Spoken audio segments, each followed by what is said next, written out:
Maithili express की शानदार प्रस्तुति। डीजे मनीष रक्सौल।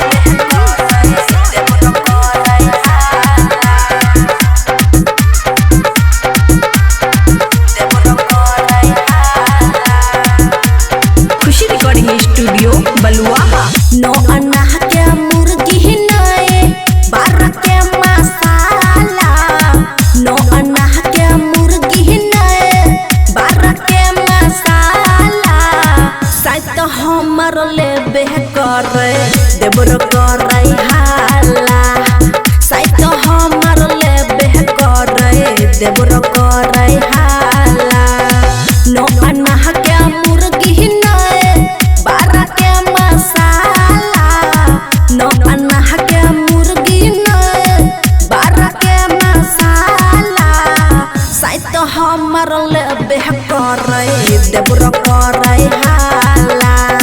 साथ हमर चुम्मा लै छै देबर करे हाला।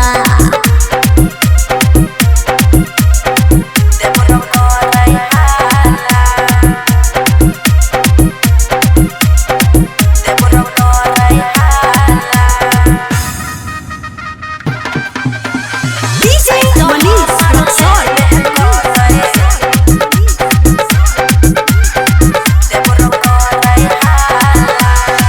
जाइ छी जब नहावहि देबरा टाट फायर हुलकै छै।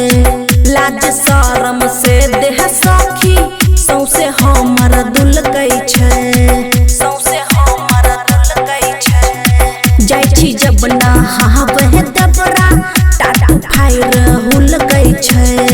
लाज शरम से देह सखी सौसे हमर दुलकै छै।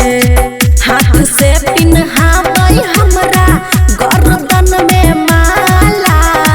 हाथ से पिन्हाबै हमरा गर्दन में माला। साथ हमर लेबे करे देबर करे हाला। साथ हमर चुम्मा लै छै देबर करे हाला। डीजे मनीष रक्सौल।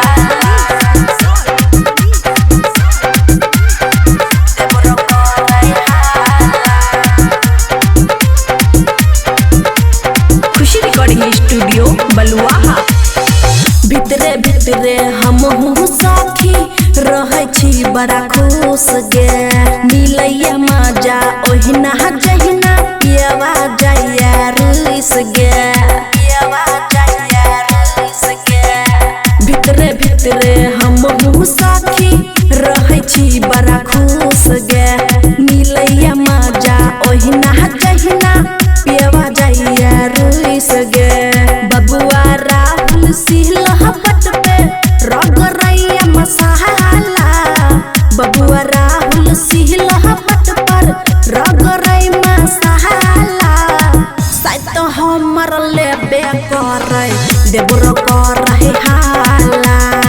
साथ हमर चुम्मा लै छै देबर करे हाला। नो अन्ना के मुर्गी नए बार के मसाला।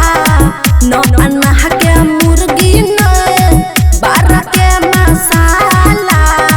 साथ हमर लेबे करे देबर करे हाला। साथ हमर चुम्मा लै छै देबर करे हाला। खुशी रिकॉर्डिंग स्टूडियो बलुआ।